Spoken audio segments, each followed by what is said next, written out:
Vamos no parzinho hoje no Happy Hour?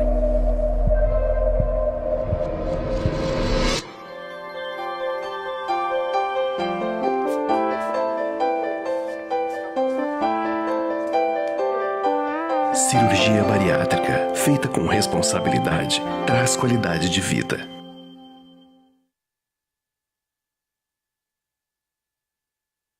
Noite, estamos aqui novamente no nosso, como a gente sempre diz, no nosso Bari Horário, no nosso Bari Canal, para mais um Bari Live. E é um Bari Live que hoje a gente começa uma segunda fase. Na semana passada nós completamos 50 Bari Lives e isso foi bastante impactante.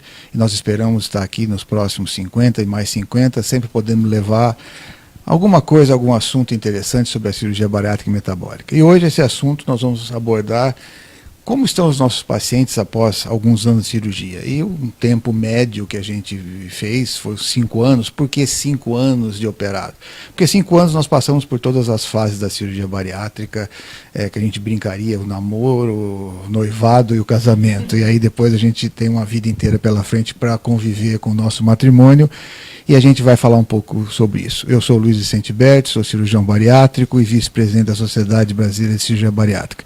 E ao meu lado hoje eu tenho o prazer de 2 grandes amigas e que a gente já tem uma longa convivência, que é a nutricionista a doutora Bruna Kutait, que ela vai estar aqui junto para trabalhar com a gente, e a doutora Alessandra Raskovski, endocrinologista, que todos vocês já conhecem há muito tempo, já participou de alguns Bari Lives, e é uma pessoa que também, desde lá dos primórdios da cirurgia bariátrica, a doutora Alessandra vem acompanhando muito isso. Então, para que a gente não perca mais tempo, que a gente é tão rápido e as perguntas vão chegando, nós vamos começar a mostrar uma pesquisa que foi realizada pela Sociedade Brasileira de Cirurgia Bariátrica e Metabólica. A gente vai mostrar alguns desses slides dessa pesquisa e a gente vai discutindo um pouquinho o que essa pesquisa mostrou. Essa pesquisa, vocês devem estar com ela agora, entrando aí no seu vídeo, ela teve o objetivo de identificar os hábitos, como esses pacientes operados estavam após esse período de 5 anos da cirurgia. O que mais chamou a atenção foi uma coisa que a gente já via no consultório sempre. O predomínio dos nossos pacientes eram 65% de mulheres, e desse grupo, a maioria dessas mulheres estavam na faixa ali dos 40 anos. Isso foi uma coisa que a gente sempre a gente notava no consultório.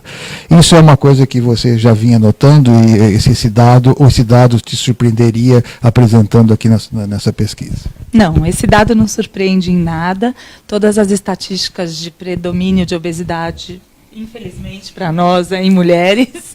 E também eu acho que tem outro fator: as mulheres procuram tratamento mais rápido, e não só por estética, mas por saúde também. Elas são mais conscientes. Eu acho que a medicina preventiva, ela está cada vez mais forte, então os homens têm ido ao consultório mais rápido, mas a prevalência ainda é de mulheres, e essa faixa etária também é uma faixa etária onde as mulheres já passaram por gestação, que é um fator de risco de ganho de peso e que, em alguns casos, está aí perto de uma menopausa e elas não conseguiram emagrecer.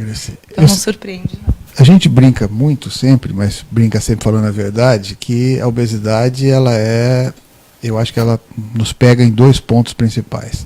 Ela nos pega na alma, é uma dor da alma, e ela nos pega no corpo, das doenças que traz. Provavelmente, a mulher, e temos 2 mulheres aqui, apesar de não terem, trabalharem muito com isso, mas você acha que essa busca, apesar de estatisticamente o número de mulheres obesas ser de quase 2 para 1, mas você mesmo disse que elas buscam mais rápido o tratamento, e você acha que às vezes a dor da alma é o que pesa primeiro? E o homem, ele vai quando ele já tem mais a dor do corpo, mais o medo de morrer e da hipertensão? Eu acho que isso é uma observação bem interessante mesmo, e cada vez mais a gente tenta ter uma visão integral do paciente, né? É corpo físico, é o mental e é o emocional e até o espiritual. E existe um movimento, graças a Deus, muito intenso, onde as pessoas estão indo atrás disso. E eu acho que realmente a mulher é mais apegada ao lado da sensibilidade, muitas vezes já fez mais coisas, e o homem é muito mais, ele vai muito para o consultório, nós 3 sabemos disso, ou porque a mulher mandou, ou porque algum filho está pressionando, porque algum amigo morreu e ele está com medo de morrer também, mas ele é muito mais movido à doença física. Bom, assim. Vamos a um outro tópico que a gente viu aqui, que foi, obviamente, baseado no que a gente falou, mas eu desconheço uma área da medicina onde a gente tenha um índice de satisfação tão grande com o resultado de um tratamento como os nossos pacientes. E a pesquisa mostrou que 95% desses pacientes estavam muito satisfeitos com o tratamento. E foram pacientes que alguns deles tiveram complicações durante o ato operatório, foram alguns pacientes que recuperaram peso, foram alguns pacientes que tiveram que alterar. Bruna, na sua visão mais nutricional, você nota que este dado dessa pesquisa, ele corresponde ao que você vê no seu dia a dia? Sim, o dado é verdadeiro. A gente observa principalmente a questão da autoestima, a questão da vaidade, a questão da saúde. A gente observa muito também a parte metabólica melhorando, né? Que desde a parte da diabetes, a parte do colesterol, hipertensão, toda essa parte a gente consegue observar na clínica, né? E não só pela satisfação, mas pelos exames e tudo mais. E a qualidade de vida, que melhora muito, a qualidade, a vitalidade, a disposição, e enfim, isso as pessoas vêm muito gratas mesmo. Né? Vamos ver um próximo slide. Doutora Alessandra, nós sabemos que a gente vivencia a cirurgia bariátrica metabólica há muito mais de 20 anos, né? Que a gente começou novinho, com 15 anos. Nós nos formamos com 15 anos. E nós sabemos que muitos dos nossos pacientes, algum peso eles irão recuperar durante o tempo. Mas 65% desses entrevistados, mesmo daqueles que recuperaram algum peso, ainda estão muito satisfeitos com o resultado obtido. Nós buscamos simplesmente controlar peso, ou essa satisfação se dá porque nós conseguimos melhorar algumas doenças desses pacientes? Eu acho que a satisfação se dá pelos 2 motivos, principalmente pela melhora de comorbidade. E uma coisa que a gente tem que lembrar é assim, um paciente que tinha 140 quilos, emagreceu até 90, e mesmo que ele vá para 100, ele tem um sucesso terapêutico inquestionável. Né? E mais do que isso, o que a gente considera, até sempre importante lembrar, que a recidiva da doença, porque a obesidade é uma doença crônica e a recuperação de peso, ela pode acontecer, a gente até espera que ela aconteça por vários fatores adaptativos. O envelhecimento dessa pessoa, a própria bolsa do estômago que tende a ser mais complacente, exatamente, dilatar e caber mais comida, e também uma adaptação ao comportamento, né?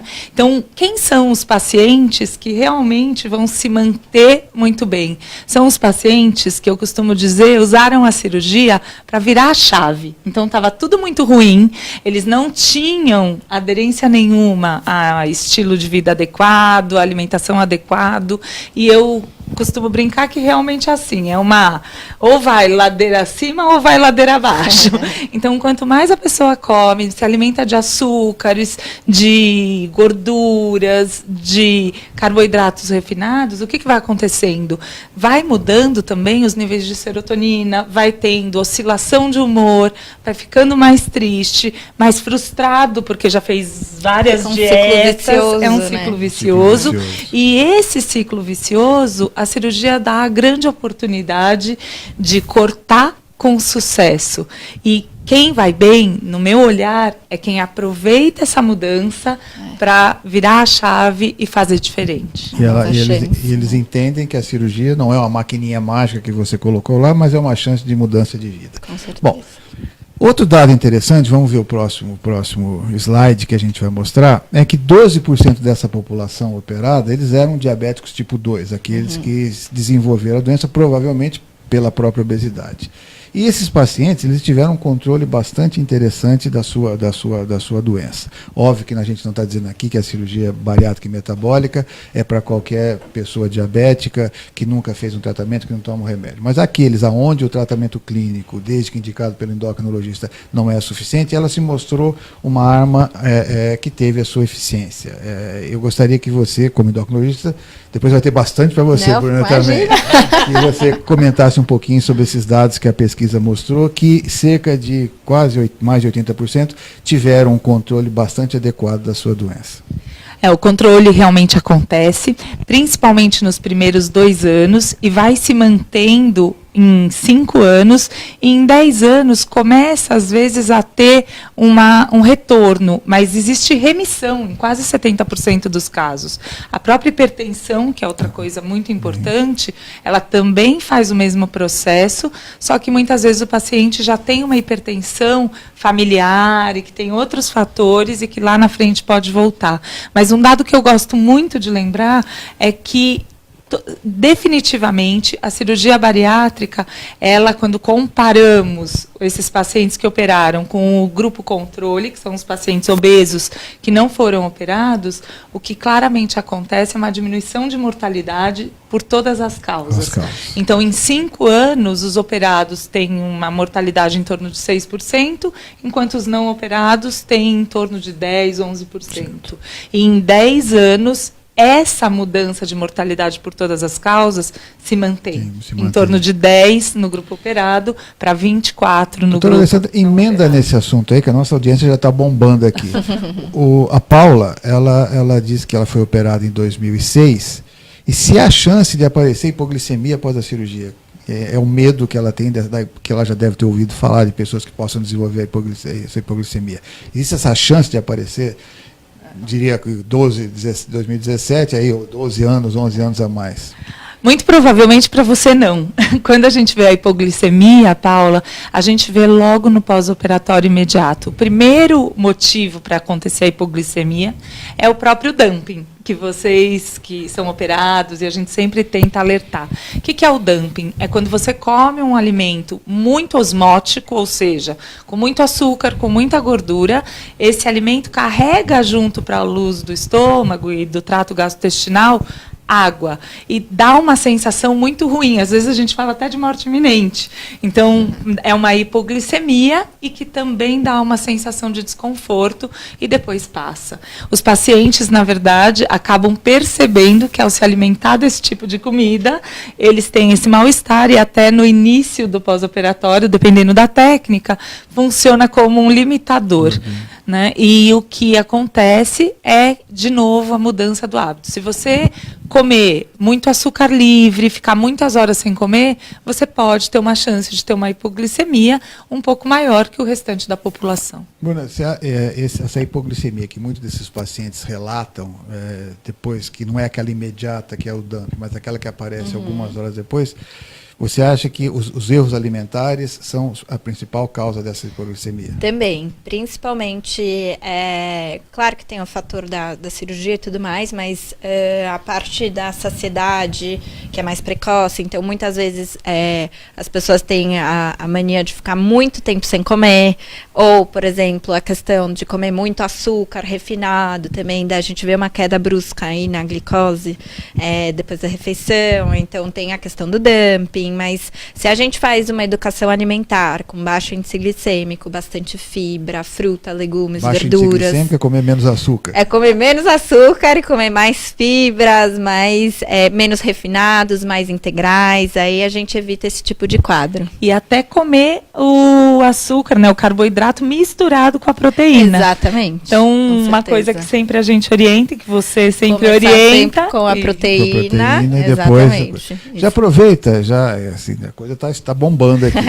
A Elinete, ela pergunta se com o passar dos anos eu preciso ir aumentando a minha ingesta das vitaminas via orais que a gente prescreve. Ou isso permanece? Não necessariamente. Na verdade, é sempre legal a gente estar de olho aí nos sintomas, nos exames sanguíneos e tudo mais, mas tendo uma boa alimentação, a gente consegue garantir um bom aporte de nutrientes, mas tem alguns nutrientes específicos que, dependendo também do tipo da cirurgia, é legal a gente estar atento aí a suplementar, principalmente acompanhando sintomas na clínica, né? Então, a gente percebe O acompanhamento é fundamental. Acompanhamento é fundamental porque a gente percebe muitas deficiências de vitaminas pelos sintomas físicos, desde, por exemplo, queda de cabelo ou diminuição da memória, diminuição da disposição da energia, enfim, são alertas aí que a gente... Doutora Alessandra, a senhora já acabou de criar um bordão, porque já temos várias aqui que elas disseram o seguinte, vou voltar aqui e procurá-las aqui. A Rose, gostei, doutor, usar a chave que é para virar, foi muito bom. Depois agitar virar a chave. Boa. Já acabou de criar. A outra nossa internauta, ela vai fazer a cirurgia no final do ano, a Sheila, e assim, com certeza eu vou virar a minha chave. Agora nós, dentro dessa chave que a gente vai virar, a gente começou a entender que nós, no primeiro momento, nós fomos bariátricos, né? Pensávamos com o peso e estávamos preocupados se ficariam mais magros ou mais magras. Depois nós vimos que a gente precisava mudar o comportamento. E essa sempre foi a nossa grande dúvida. E aí vamos ver o próximo slide em relação ao estilo de vida. E o que foi para mim mais marcante nessa pesquisa foi que esses pacientes, eles não só emagreceram, mas eles mudaram o estilo de vida. Então nós vamos para a gente discutir, vou passar 3 slides para que a gente entenda. Quem está vendo em casa, a parte do azul mais claro seria antes da cirurgia e do azul mais escuro seria depois da cirurgia. E nós vimos que os nossos pacientes aumentaram a atividade física após a cirurgia, mesmo 5 anos após a cirurgia. Nós vimos também que esses pacientes tiveram uma alimentação melhor, passaram a comer. A gente vê o vermelho escuro e o vermelho claro, era uma alimentação ruim, e o azul escuro e o azul mais claro, uma alimentação melhor. Então a gente vê claramente que os pacientes, antes e após a cirurgia, eles passaram a ter uma alimentação melhor. Então eu gostaria que as duas comentassem um pouco esses dois dados relativos. Uma, aumentar a atividade física, e o outro, passar a comer melhor. Começa com a Alessandra, depois vai para a Bruna. Vamos ler. Então, isso é uma coisa muito interessante, que tem a ver com virar a chave. Então, o que acontece é que, primeiro, o paciente tem realmente que passar por um processo no pós-operatório, que os cirurgiões orientam. Então, ele já está preparado para comer menos e com mais saudabilidade, e essa parte do alimento eu vou deixar para a Bruninha comentar. Mas o que eu queria comentar muito é que a pessoa vai se sentindo mais leve, vai melhorando a autoestima, vai convivendo, vai tendo vontade de sair de casa e vai aumentando, sim, a atividade física, porque tem mais condições de fazer a atividade física e porque percebe um corpo que não percebia, muitas vezes. Melhorou a limitação. Melhorou a alma e melhorou Exatamente, o corpo. Né? E isso é o que a gente investe muito hoje em dia. Também na convivência social e na convivência dos pares, para realmente aumentar a atividade física. E uma coisa que é muito fundamental, principalmente no primeiro ano, como você tem um processo de desnutrição, entre aspas, pelo próprio emagrecimento, como a Bruninha falou, das vitaminas, de tudo, é um paciente onde o acordo da aderência a suplemento com vitaminas e principalmente do comer melhor tem que ser sempre feito. Bruna. Eu acho que é legal a gente apontar que, do mesmo jeito que antes da cirurgia a gente vê a bola de neve, o ciclo vicioso indo para o lado ruim, depois da cirurgia muitos encaram mesmo como uma nova chance. A gente vê viraram a chave. Viraram a chave, e a gente vê esse novo ciclo, essa nova bola de neve indo para o lado bom. Então, é um ciclo vicioso do bem, vamos dizer assim. Então, assim, a pessoa começa a ver que diminuindo o peso, melhora a disposição, então fica mais disposta para fazer a atividade física, já começa a liberar os hormônios que dão mais bem-estar, que diminuem a ansiedade. Então, também já reflete muito, tem muitos estudos que provam isso, na diminuição da compulsão alimentar, que também a gente vê no próprio estudo que o aumento das frutas, dos legumes, das verduras é marcante, né? E a diminuição dos alimentos refinados. Então, a pessoa, essa hashtag virar virada de chave é muito nítida, né? Que a gente vê que tudo começa a melhorar, então a autoestima leva a ida para academia, que leva a sair de casa, que leva a já comer melhor, então fica esse ciclo vicioso do bem mesmo. Ótimo. Também o que acontece é que você tem mudança hormonal, né? Também. Você muda substâncias como grelina, do fundo gástrico, que controlam saciedade, sim, e a gente vê principalmente o padrão de beliscação e de compulsão melhorar. Sim. Então, Ótimo. isso é interessante. Vamos para o próximo slide, e a gente vai antes, um anterior. Que você foi mais rápido que eu. Você consegue voltar? O anterior? Esse. Nós vemos que nesse aqui é aquilo que a gente vinha falando. Esses pacientes que usavam muito açúcar refinado, muita farinha e muita gordura, diminuíram bastante isso. Deixa eu responder algumas perguntas. Para Maria Moreira de Aquino, para Alessandra Blum e para... Olha, por mais que a gente gostaria, nós não podemos e não devemos informar sobre situações que vocês estão vivendo. Ninguém é melhor que o seu médico e a sua equipe multidisciplinar para dizer o momento que vocês estão, um pós-operatório imediato, um pós-operatório mais tardio, se precisa mudar a vitamina A para a vitamina B, ou se precisa fazer alguma coisa. Então, assim, nós estamos aqui solidários a vocês, mas essas dúvidas de consulta, como uma consulta médica, elas deverão ser realizadas com suas equipes, porque nós não temos informações sobre que tipo de cirurgia e várias outras, sabe? Então, por favor, entrem, essas pessoas que têm essas dúvidas mais intensas, entre agora em contato com a sua equipe multidisciplinar, com o seu médico, que com certeza eles estarão aptos a responder a devido. Não é que a gente não queira responder para vocês, mas nós não podemos e não devemos, por uma série de razões que eu acabei de dizer. Tem uma pergunta, Lê, antes da gente entrar na próxima pergunta, que ela assim, a Maria Andrade, ela tem 173 quilos e ela gostaria de chegar a 70 quilos. Ela quer saber se a cirurgia vai ser possível que a cirurgia faça isso por ela. O que é sempre importante é a individualização. Cada pessoa é diferente da outra. O que acontece? Às vezes, depende da idade. Se eu pegar um paciente, não sei quantos anos ela tem, se ela comenta, mas uma pessoa mais jovem tem uma queima calórica melhor do que uma mulher mais velha. Então, o resultado esperado vai ser melhor. A gente sabe que pacientes diabéticos, às vezes, que têm uma resistência insulínica muito alta, elas acabam tendo uma perda de peso um pouquinho menor do que quem não tem.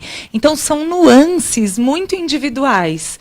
E, por exemplo, vamos supor que é uma pessoa que está na menopausa, tudo. O que eu posso dizer de toda a experiência que a gente tem é que, com certeza, você vai ter melhora, muita melhora, tanto na perda de peso quanto nas doenças associadas. Os joelhos, a coluna e, se tiver doenças como diabetes, hipertensão. Então, converse com o médico, faça uma análise individual, sim, mas certamente será bem sucedida. Olha, hashtag virando a chave. A Silvia Ferreira, 14 dias de operada, já virei a chave. Então, todo mundo virando a chave. Vamos ao próximo, agora o próximo slide, por favor. Outro tema que a gente sempre vê muita frequência, fala as pessoas que operam têm uma tendência maior ao alcoolismo, têm uma tendência maior a isso ou aquilo e tal. Especificamente em relação ao alcoolismo, nós todos sabemos que esses pacientes ficam menos tolerantes ao álcool. Então, se antes eles precisavam de 2 latinhas de cerveja para ficar alegre, vão ficar com uma. Antes eles comiam muito e bebiam, e agora passam a comer menos e parece. Mas nós sabemos que existe sempre uma possibilidade que podem trocar uma compulsão por outra. Mas a pesquisa mostrou que antes da cirurgia, 60% desses pacientes operavam e após a cirurgia, 58%. E mesmo aqueles 58%, eles passaram a beber numa quantidade menor do que bebiam antes. Em relação à parte nutricional primeiro, Bruna, quais são as suas orientações, as suas dicas que você dá para esses pacientes, para que como eles devam se comportar em relação a esse problema da bebida alcoólica? Na verdade, tem essa questão também que a gente diminui o consumo alimentar, então também isso é um ponto sempre para ficar alerta, porque o impacto do álcool depois da cirurgia é maior. Então ele é mais tóxico, os efeitos, como o Dr. Luiz falou, um efeito de 2 cervejas, depois da cirurgia, a gente, com uma cerveja já fica do mesmo jeito, já fica alegre, já fica, enfim. E então, assim, eu sempre recomendo ter uma boa alimentação antes para não ter a hipoglicemia. Ter o acompanhamento da equipe multidisciplinar também é importante, por conta da compulsão, da parte psicológica, não trocar uma compulsão pela outra, mas acredito que principalmente essa consciência do álcool ser mais tóxico. E uma coisa que eu sempre falo em consulta é que 1 grama de açúcar tem 4 calorias e 1 grama de álcool tem 7. Então, querendo ou não, ele é líquido, ele desce melhor, mas chega a ser mais calórico que o próprio açúcar, né? Essa é a parte. E já vi vários casos de recuperação de peso com muito maior ingesta líquida do que sólida. Então, isso é uma coisa que tem que ficar muito atenta, sim. E vale lembrar que a cirurgia, ela muda, assim, a metabolização do álcool, ela muda o efeito das enzimas que fazem a digestão desse álcool. Então, realmente, a gente tem que orientar de outros jeitos. Sempre tem truques. Então, entre os truques, óbvio que se você comer mais antes, vai caber menos volume de álcool. Então, isso é uma coisa que a gente sempre acaba orientando. Outra coisa é diluir o álcool. Então, usar a água no meio da ingestão alcoólica também. E perceber, principalmente, aonde esse álcool está entrando? Ele está entrando porque você saiu e você está numa convivência social saudável? Ou ele está entrando à noite para relaxar, para dormir melhor? Ou para tratar o seu humor? Isso é uma coisa que a gente tem que estar sempre atento. Já pegando aqui o gancho, muitas pessoas estão dizendo mais ou menos o que a gente está dizendo aqui. Como, por exemplo, a Rose Martins. Ela tem 1 ano e 2 meses de operada. E ela falou que a mudança da alimentação dela foi o que transformou, foi transformadora a palavra. Comecei a comer melhor e certo. O que não foi e nem é esforço algum. Já cheguei no meu peso considerado por ela ideal, ela tinha 120 quilos e já está chegando na faixa de 67. Então, eu acho que é muito do que a gente fala, né? Que a gente sabe que a cirurgia, ela não é uma maquininha mágica, que eu sempre digo, ela não é uma coisa assim extremamente fácil, como as pessoas acham. A pessoa quis operar porque ela buscou a maneira mais fácil. Não é a maneira mais fácil. Ela vai submeter um procedimento cirúrgico. Claro, e tem que ter coragem. Tem que ter coragem. E por mais que hoje os níveis sejam muito seguros, que os índices de complicações são muito pequenos, desde que operado em serviços que façam isso, membros da sociedade, equipes que se dedicam a isso, mas é uma cirurgia e é um risco. E depois nós temos que passar por uma primeira fase de adaptação a uma alimentação líquida, e depois nós vamos evoluir para outras fases, mas depois, se cada um faz a sua parte, a cirurgia faz a dela. Mas eu sempre digo que a cirurgia, ela é 30% a 40% de todo esse processo. Sim. E essa mudança que ela nos relata, essa transformação em colocar atividade física, em entender que essa é uma doença crônica que não tem cura, mas tem tratamento, e achar que a cirurgia é um tratamento, é uma coisa que eu acho que é o primeiro caminho que a gente tem. Doutora Alessandra e doutora Bruna, a Ana Carolina, ela quer saber que ela tem 9 anos de operada, 9 meses de operada, e ela tem fome de 2 em 2 horas. Isso é normal? Okay. Às vezes, o que acontece, a gente percebe que tem pessoas que têm um esvaziamento gástrico acelerado mesmo. Então, isso acho que a gente tem que olhar inclusive a técnica cirúrgica, o que foi feito. E o outro ponto é realmente pensar em hipoglicemia. Se está fazendo hipoglicemia, então individualmente também tem que ser analisado. E a sua alimentação, como ela está? Né? Ela tem mais fibras, tem mais verduras, tudo, e o fator emocional. Acho que são os 3 pontos fundamentais. E acho que também tem muita relação com a diminuição do volume, né? Então, sim, assim, o volume, agora, geralmente no pós-cirúrgico, a gente vê a diminuição do volume e o aumento da frequência alimentar. Isso é até uma das estratégias que eu costumo usar. Então, assim, tudo bem, não vai comer tanto, mas a cada 2, 3 horas é legal estar comendo uma fonte de proteína, uma fruta, um legume, para não ter a hipoglicemia e para manter aí a saciedade, né? Wander, O seu problema, de novo, vai ser resolvido com certeza junto à sua equipe multidisciplinar. A sua equipe vai saber conduzir o seu caso da maneira mais adequada. Isso é uma coisa, como nós dissemos aqui, que pode acontecer, e você com a sua equipe vai poder ter o melhor tratamento. Seguindo um pouco naquela nossa mostrando aqui os nossos slides, o próximo, por favor.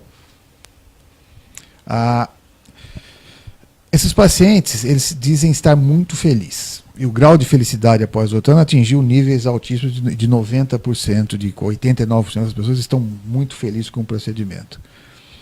Na sua opinião, nesses 20 e tantos anos, essa felicidade, ela se deve simplesmente porque essas pessoas perderam peso? Não, nunca é só pelo peso, né? Eu costumo dizer que o peso é a ponta do iceberg, tem muita coisa embaixo. Então tem as relações interpessoais que mudam, para o bem e para o mal, né? Relações que são piores, elas não se sustentam dentro de um emagrecimento e de uma autoestima melhor. E o próprio estilo de vida mesmo. Quantas pessoas não têm que rever o jeito de agir e o peso, ele realmente dá a vontade de fazer as coisas, da autoestima, a vaidade, mas ele só inicia um processo de recuperação geral como um todo. Legal. Vamos para o próximo e a gente depois vai passar. Hoje os operados têm autoestima mais elevada, 95%. E isso vai muito no que a gente diz aqui. Então nós tivemos os pacientes melhorar a autoestima, melhorar a vaidade, melhorar a prática de atividade física, melhorar o humor, melhorar o convívio amoroso, que você acabou de dizer. Só que a prática da atividade física ela já não foi assim, tem 9% aí, que piorou, né? O convívio social melhorou na maioria dessas pessoas, o convívio familiar, mas a ansiedade também ela tem. E aí a ansiedade vai muito no que nos pergunta aqui a Luciana Barreto. Ela disse que não percebeu ainda o lance da grelina, que ela continua beliscando. E ela pergunta, será que tem uma coisa errada? E aí, esses 9% de ansiedade não poderiam, eu queria uma opinião das duas, de repente essa ansiedade de se eu tenho uma meta a cumprir, eu preciso fazer, o medo de voltar a engordar, acaba às vezes levando a que a gente coma errado de uma maneira diferente? O que eu acho que, para mim, no meu olhar como endocrinologista, é muito importante, a gente mexeu com os hormônios intestinais que se conectam com os cerebrais. Só que muitas vezes a gente sabe que tem em torno de 20% de convivência aí da obesidade com transtornos de humor, com transtornos de ansiedade, com depressão. E esses, num primeiro momento, na fase de namoro, tudo é maravilhoso, né? E depois, o que acontece é que, às vezes, precisa de medicação, sim.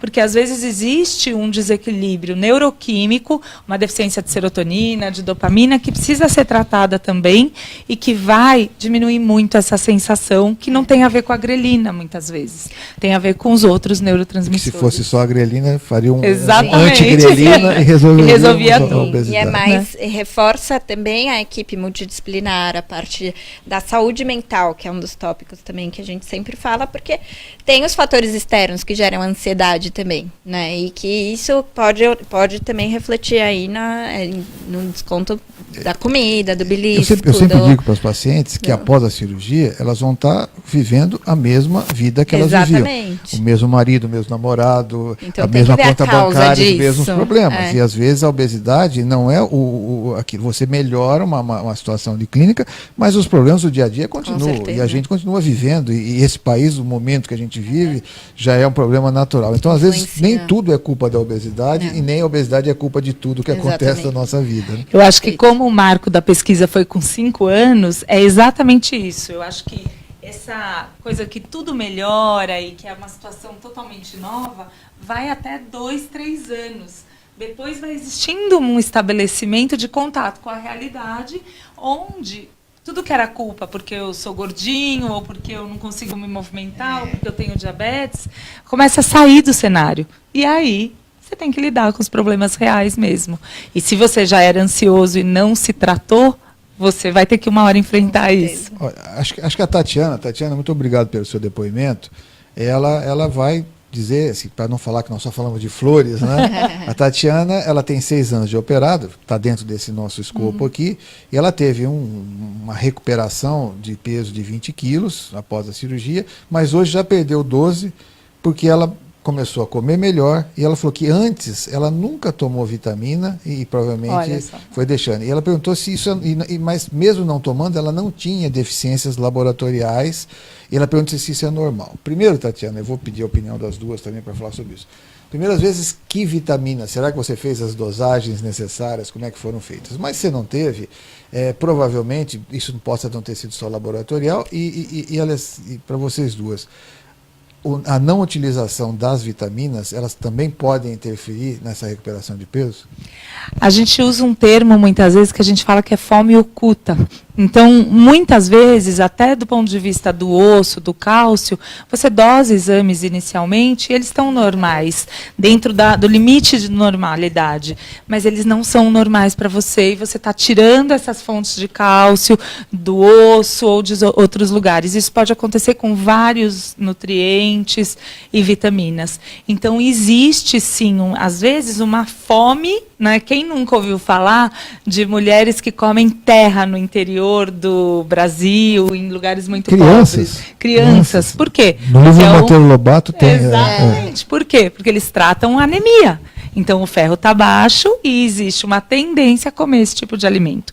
Então, o corpo da gente, ele vai muito além da nossa inteligência racional e tenta se tratar do mesmo jeito que alguém que está com o humor deprimido ou muito ansioso usava o chocolate ou vai usar o álcool. Então, a gente precisa estar atento a isso, sim. Então, é importantíssimo você se tratar, e eu costumo dizer que a palavra de ordem para os meus pacientes é consciência, é ficar consciente do que você sente, do que realmente são hábitos muito arraigados, as suas fraquezas, as suas forças, e você comendo melhor, fazendo todo esse processo, você vai conseguir fazer a virada da chave. Né?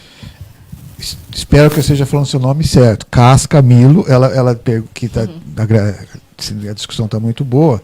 Ela gostaria, Bruna, que você comentasse de uma maneira, se puder falar um pouco, se a longo prazo essa relação de hipovitaminose e reposição, ela quer que você fale um pouquinho sobre isso e tentando comparar um pouco a gastrectomia vertical ou sleeve e o bypass, que é a gastrectomia Y de rua. Perfeito. Na verdade, assim, a gente tem algumas vitaminas que a deficiência ela aparece mais a longo prazo. E por isso que eu insisto que, assim, é sempre importante a gente estar atento aos sintomas, né? Porque muitas vezes a gente dosa no exame de sangue, vem normal, mas a gente já começa a observar na clínica que começou queda de cabelo, a unha já está fraca, começou a cair foco. Então, assim, a gente tem que estar sempre alerta aos sintomas que eles falam muito pra gente.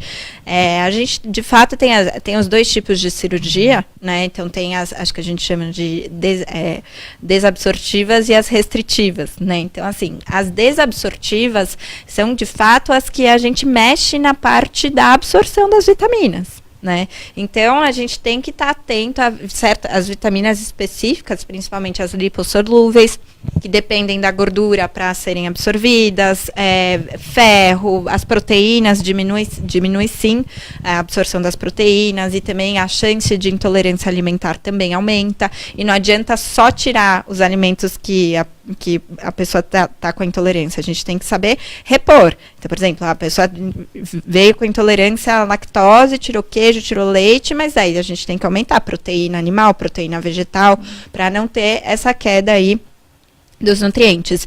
E é diferente também da cirurgia restritiva, que ela mexe mais no volume e na quantidade dos alimentos, e não tanto na área de absorção, né? E muda o pH, né? Também. Então, às vezes, mesmo nessas cirurgias, a gente tem que mudar algumas coisas e suplementar. Sim, a medicina seria muito fácil se ela fosse protocolos rígidos, e a gente pegaria e... Seria sem graça. Seria sem graça. Né? Não precisaria da gente. Né? Robotizado. Então, assim, nós temos dois modelos cirúrgicos. Um onde você mexe só no estômago, que é a gastrectomia ou sleeve, e o outro que você mexe no estômago e no intestino. Então, não é verdadeira essa afirmação de que não é necessária reposição de vitamina com a cirurgia, a gastrectomia vertical. É sim, a Alessandra acabou de dizer, altera a absorção pela mudança da produção do fator intrínseco, do pH, diminui a acidez. As mulheres, mulheres em idade fértil, que nós mostramos 40 anos, que é o nosso grupo, elas menstruam, então existem outras perdas diferentes. Óbvio que nas cirurgias com maior derivação gástrica, que se mexe no estômago, aí nós tiramos o duodeno, que às vezes ele é responsável pela absorção de outras vitaminas, essa reposição é necessária, e ela se faz sim. Então, não queiram achar que vai fazer uma cirurgia, que não vai ter que, assim, não, faça essa que você não precisa tomar. Assim, é preciso tomar, é preciso acompanhar, é preciso reposição. É um tratamento de uma doença séria, de uma doença crônica, que hoje acabou de sair da Organização Mundial, a quantidade de obesos no mundo aumentou muito, né? Acabou de sair agora uma reunião que teve hoje na OMS, e mostrando que o mundo está obeso. E não é a obesidade só a obesidade, é a obesidade que traz várias outras doenças que estão tirando vidas e tirando milhões e milhões de reais. Então, assim, não achem que vou operar eu recebi aqui uma maquininha e não faço mais nada. Eu tenho que mudar e fazer. Então, essas reposições têm que ser feitas, independente da cirurgia. Esquecer 1 ou 2 dias de tomar o remédio não é isso que vai te matar. Claro. Diferente do remédio da hipertensão, de remédio mais que precisa tomar, precisa. Então, não vamos nos enganar em relação a isso. A Rosa Maria, ela fala que ela fez a cirurgia, já perdeu 30 quilos. E se ela tem que tomar vitamina por muito tempo? Acho que nós respondemos para sempre. Para sempre. Para sempre. Bastante sempre está de olho, individualizar. Bom, continuando aqui, porque nós estamos rapidamente, a conversa está tão boa e o tempo está passando. Vamos passar para o próximo slide. E ele nos mostra que... Mais um, por favor.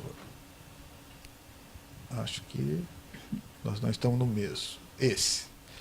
Exatamente. Então, nós perguntamos aos pacientes se eles não tivessem operar, o que eles fariam se não tivessem feito a cirurgia e se eles fariam tudo isso de novo. E 95% disseram que fariam tudo outra vez em relação à cirurgia.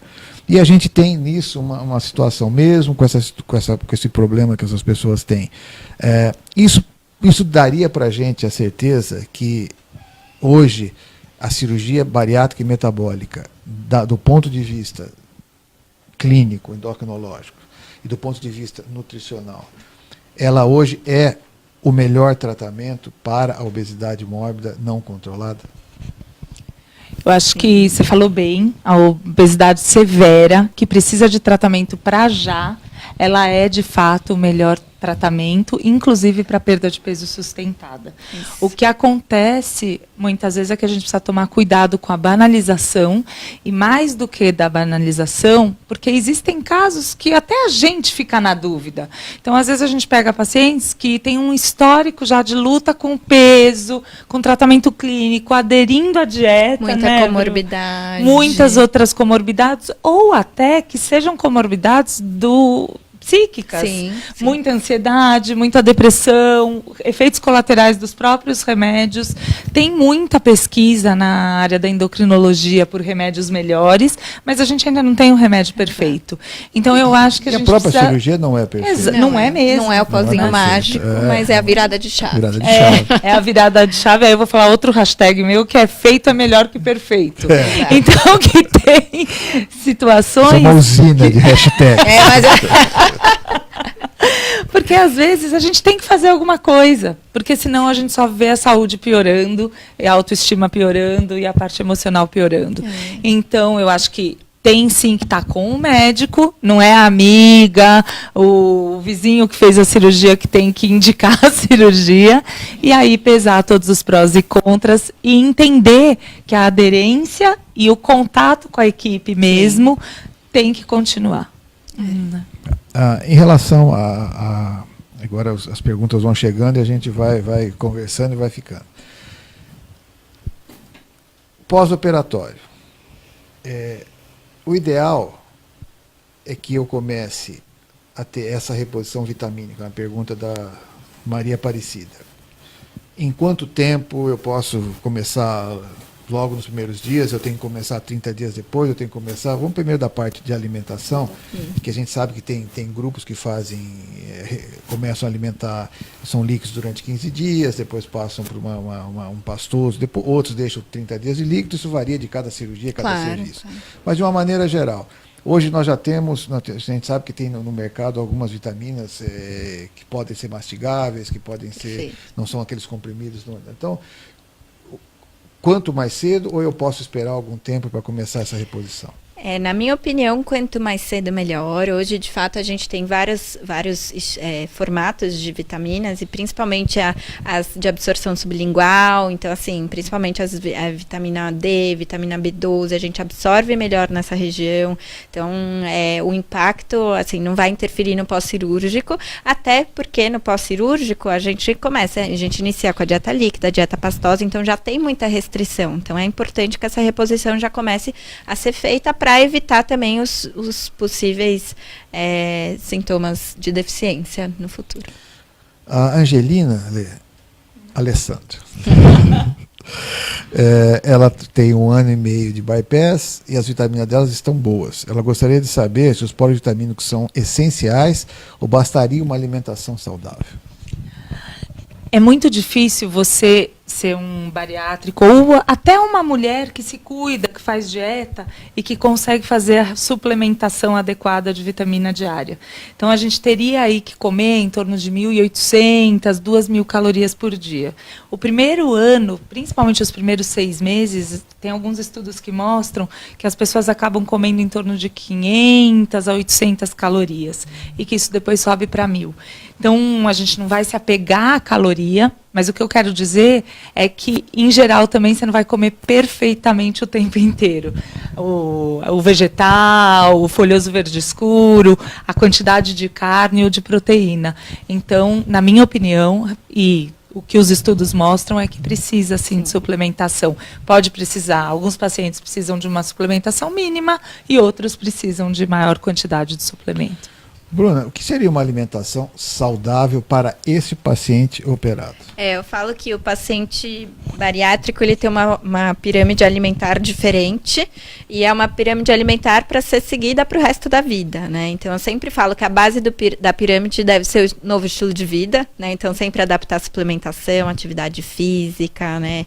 E aí, a segunda base, né, da pirâmide alimentar são as proteínas, e eu sempre enfatizo que não precisa ser só a proteína animal. Claro que carne, peixe, frango sim, mas se a gente também tem as proteínas vegetais, então feijão, lentilha, ervilha, grão de bico, que tem, e além das, vem carregada de muitos minerais essenciais. Fora isso, caprichar nos legumes, verduras, nas frutas, nas gorduras boas, então os azeites, as castanhas, né, as sementes, e aí mais para cima vão entrando aí os grupos dos carboidratos. Por isso a gente sempre fala em consulta, inicia com a proteína, depois prioriza o grupo dos legumes, das verduras, e aí, se couber, o carboidrato, enfim, o restante, e em pequena quantidade. A gente é super a favor do equilíbrio e bom senso, tem que saber e do prazer, né? Prazer, claro, a tolerância de cada um, o docinho, a fritura, de vez em quando, né? Alessandra, vamos entrar numa área que eu sei que você gosta muito. Obviamente eu não vou dizer quem mandou a pergunta, mas ela falou que depois da cirurgia o libido dela baixou muito. Isso é uma coisa... área que eu gosto muito? Não, você estuda muito. Você gosta muito de falar. Mas eu gosto também. Você usa a parte de hormônios e tal. Isso realmente, a gente não vê isso com uma frequência normal. E provavelmente isso está relacionado a que principal fator? Então, o que acontece? A matéria-prima de hormônio, tanto testosterona quanto estrógeno, pasmem, é gordura, é o colesterol. Então, dependendo da perda de peso, sim, a gente tem que repor, só que aí a gente vai repor com gorduras boas e ver se teve uma queda hormonal muito importante. O que acontece, principalmente com as mulheres, é que a parte da perda de peso, ela pode impactar, inclusive, nos ciclos menstruais. Então, aí precisa se analisar os hormônios e ver se não teve uma diminuição importante do estrogênio, e aí sim, até fazer uma reposição, até reequilibrar isso. Por outro lado, a própria obesidade, principalmente nos homens, abaixa a testosterona. E aí a cirurgia, o pós-operatório, melhora muito a libido. Lembrando que se a relação está boa, e principalmente para solteiras, em geral o que a gente vê de fato é melhora da libido, provavelmente por autoestima. Né? Mas tem sim, pode existir uma interferência com os hormônios e aí precisa tratar. Ótimo. Então, essa diminuição do libido, às vezes uma reposição hormonal mais adequada vai ser... E não é que é para sempre. Às vezes é só para ajustar a quantidade de gordura corporal e a produção hormonal num primeiro momento, depois da perda de peso. Bruna, você mandou a sua obviamente, pelo motivo que você sabe, eu não vou dizer a sua pergunta, ela está dizendo... sobre o cirurgião dela e deixa para lá. Que ele é minha paciente. A Cíntia, ela quer saber se esses estudos eles estão sim na sociedade, depois a pesquisa anterior, já as anteriores estão, e essa logo vai entrar no site da sociedade também. Vocês vão saber mais, ter noção de todo esse trabalho. Se quem quiser, liga aqui para a sociedade que a gente disponibiliza a pesquisa. Eles querem saber uma coisa que nós também queremos saber, em relação à absorção de medicamentos, se existe alguma interferência nesses pacientes operados. Na sua prática, que nós sabemos que ainda a literatura é muito pobre em relação a isso, gostaria que você dissesse alguma coisa em relação a isso. Eu acredito que exista, sim, uma diminuição, uma alteração na absorção. Então, a tendência, por isso que as próprias vitaminas, hoje em dia, a recomendação da diretriz é usar as mastigáveis ou as injetáveis ou as sublinguais, para não precisar da passagem gástrica mesmo.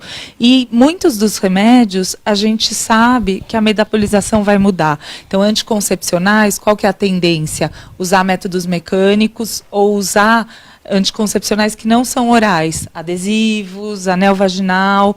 Então, a gente toma esses cuidados, sim. E o que a gente vai percebendo é que alguns remédios, eles vão ter que ter suas doses aumentadas e outros até diminuídas depois da cirurgia.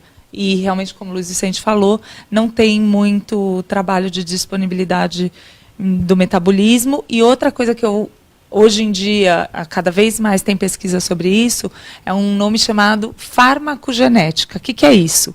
Hoje você consegue, através de análises genéticas, saber qual é o sistema de metabolização do remédio no fígado daquela pessoa, independente da cirurgia, mostrando de novo que nós somos seres individuais.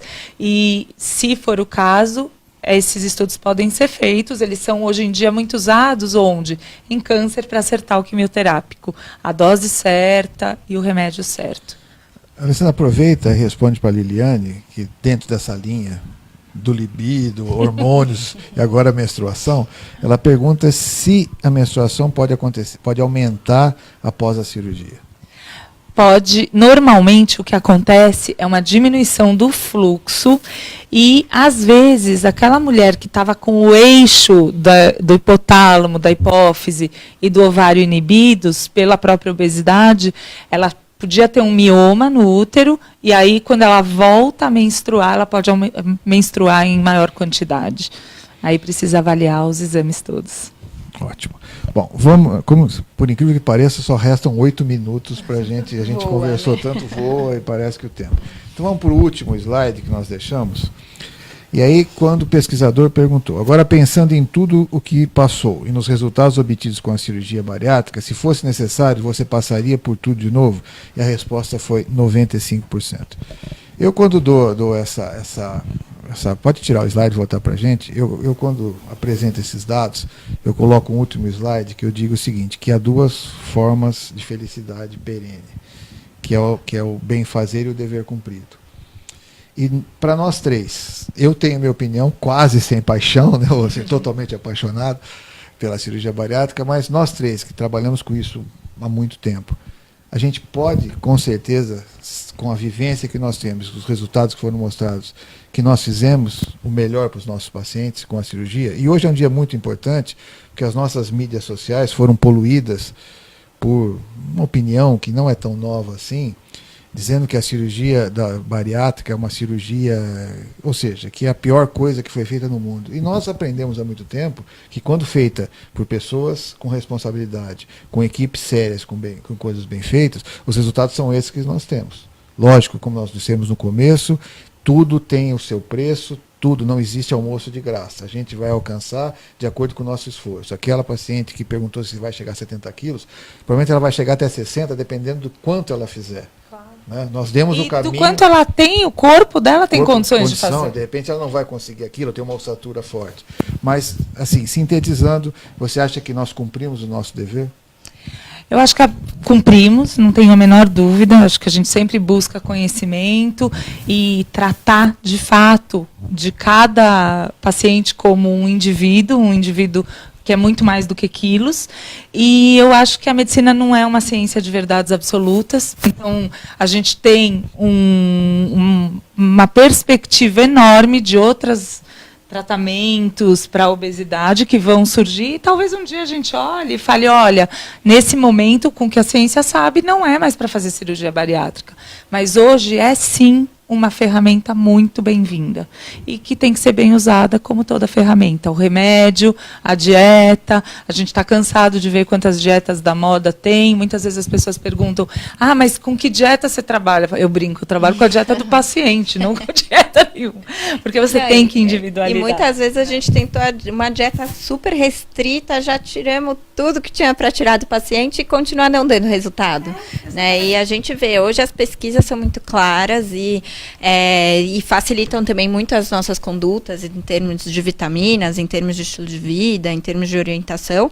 E a gente tem casos que sim, é a melhor opção e é a opção mais sustentável para perda de peso. Para sair do efeito sanfona, sair daquele vai e vem, né? Então a pessoa... Deixa eu aproveitar e jogar um pouco de gasolina nessa fogueira.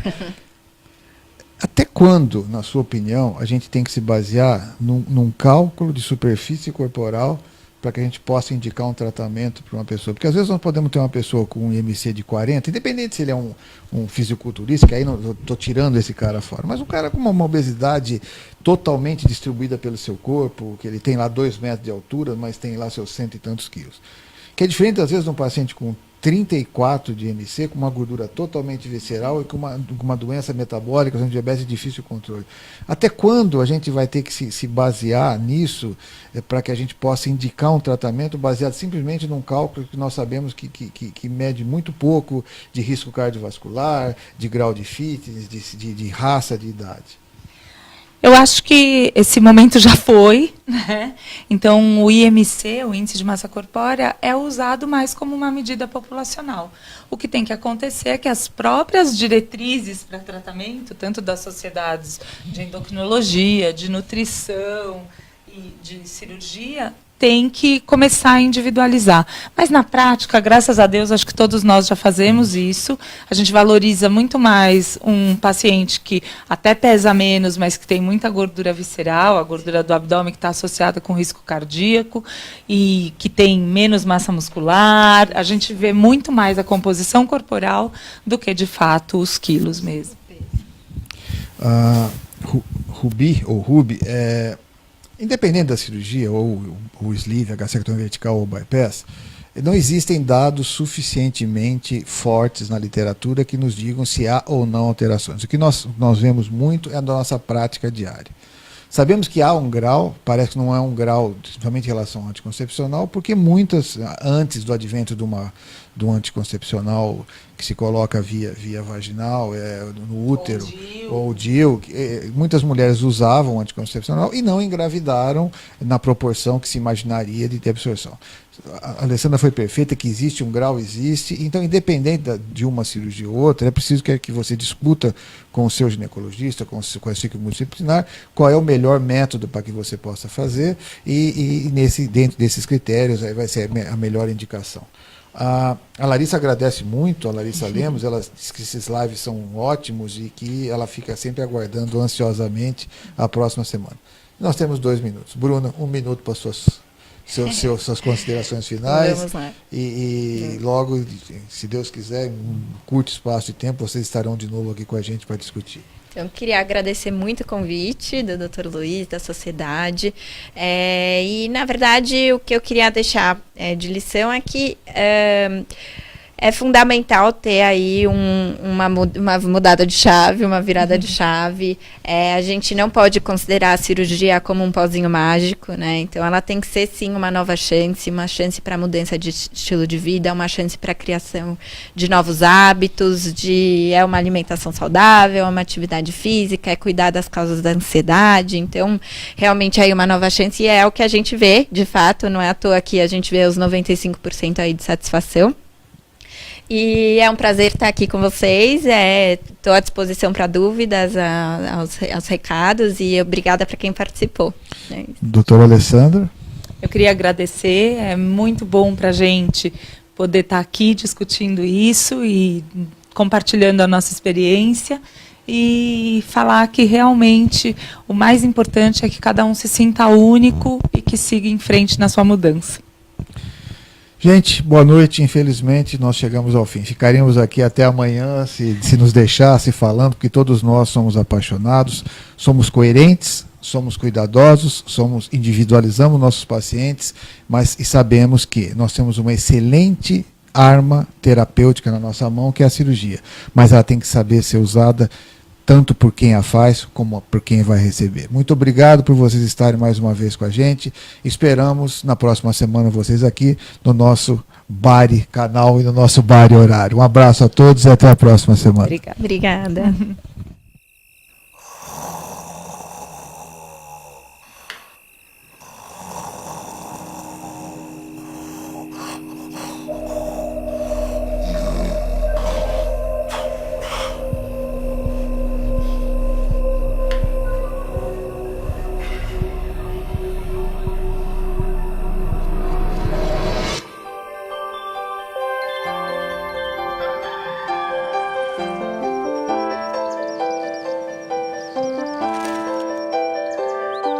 Cirurgia bariátrica, feita com responsabilidade, traz qualidade de vida.